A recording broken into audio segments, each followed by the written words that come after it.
दोस्तों, कहावत है कि बिना मेहनत के तख्तो ताज नहीं मिलते।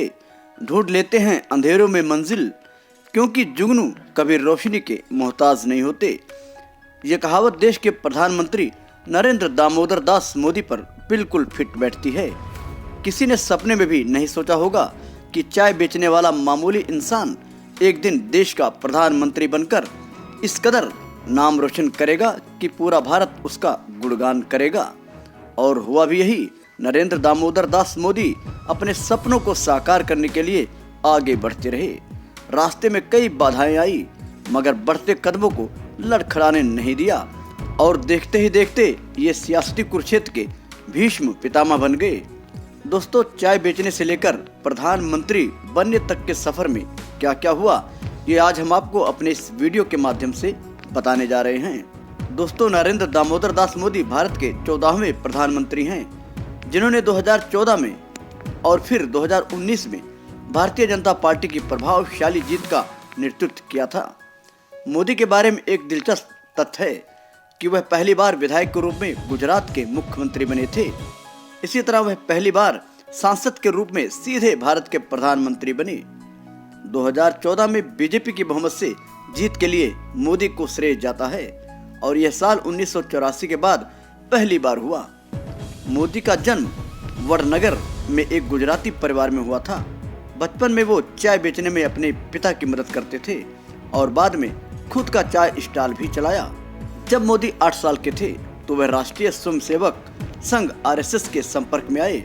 साल 1970 में 20 साल की उम्र में वह आरएसएस से इतना प्रभावित हुए कि पूरी तरह से आरएसएस प्रचारक बन गए और 1971 में मोदी औपचारिक रूप से आरएसएस में शामिल हो गए।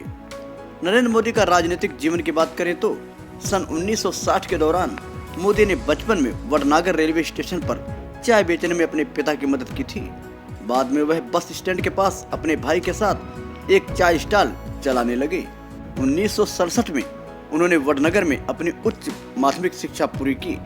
पारिवारिक तनाव के कारण उन्होंने घर छोड़ दिया। मोदी ने उत्तरी और उत्तर पूर्वी भारत में यात्रा के दौरान लगभग 2 साल बिताए। 1975 में आरएसएस द्वारा नरेंद्र मोदी को गुजरात लोक संघ समिति का महासचिव नियुक्त किया गया। आपातकालीन के दौरान गिरफ्तारी से बचने के लिए मोदी को अंडरग्राउंड होने के लिए मजबूर होना पड़ा।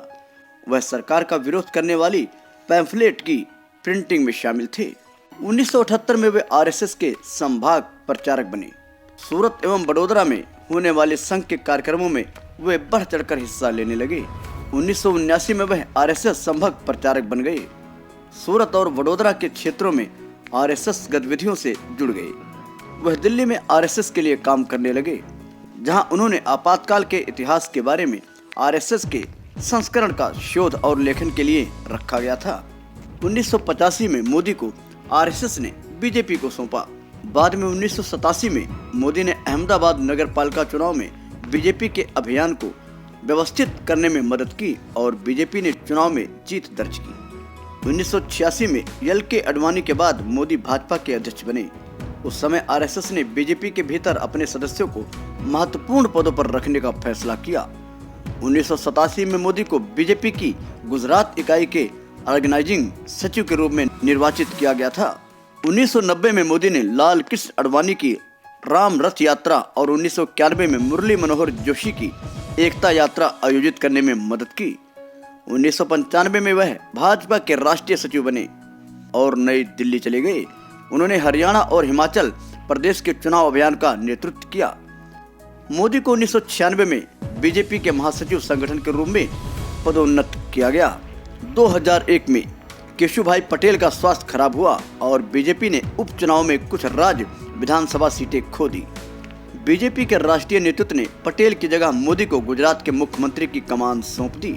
7 अक्टूबर 2001 को मोदी ने गुजरात के मुख्यमंत्री के रूप में शपथ ली। 24 फरवरी 2002 को उन्होंने राजकोट द्वितीय निर्वाचन क्षेत्र में उपचुनाव जीता। उन्होंने कांग्रेस के अश्विन मेहता को 14,728 मतों से पराजित किया। यह उनकी पहली और बहुत छोटी समय सीमा थी। 2002 में उन्होंने मणिनगर में चुनाव लड़ा और बेहतरीन जीत दर्ज की। उन्होंने कांग्रेस के ओझा यतिन भाई नरेंद्र कुमार को 38,256 मतों से पराजित किया। उन्हें गुजरात के मुख्यमंत्री के रूप में दूसरी पारी के लिए भी चुना गया।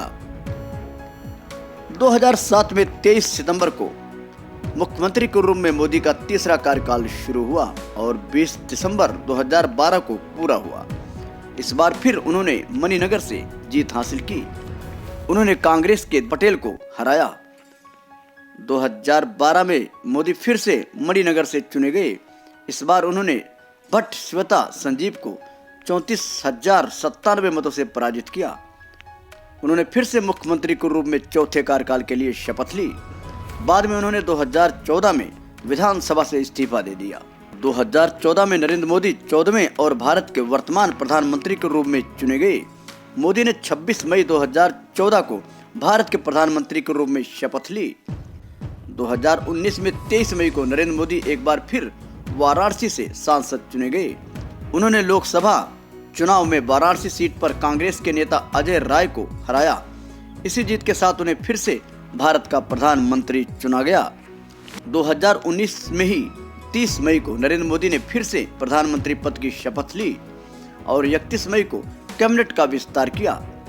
पीएमओ के अलावा department of atomic energy, ministry of personnel public grievances and pension, department of space सभी मंत्रालय स्वयं के पास रखे, जो किसी अन्य मंत्री को आवंटित नहीं हुए।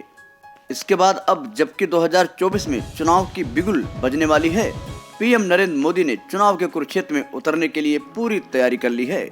2024 के चुनाव को जीतने के लिए जहां पीएम नरेंद्र मोदी हर कवायद पूरी करने में जुटे हुए हैं, वहीं दूसरी ओर यूपी के सीएम योगी आदित्यनाथ भी इनके साथ कदम से कदम मिलाकर चल रहे हैं। इनके दहाड़ से ऐसा लगता है कि 2024 के चुनावी कुरुक्षेत्र में दोबारा भाजपा का ही झंडा लहराएगा। फिर भी कहीं ना कहीं हारने का डर भी बना रहता है, क्योंकि कहावत है कि जीत हार का फैसला अंतिम पल करता है। कुछ लोग जीत कर भी हार जाते हैं, जबकि कुछ हार कर भी जीत जाते हैं। तो दोस्तों, अगर आप भी हमारी खबरों को देखना चाहते हैं तो चैनल को सब्सक्राइब करके बेल आइकन जरूर दबाएं, ताकि हर खबरों का अपडेट आपको बराबर मिलता रहे।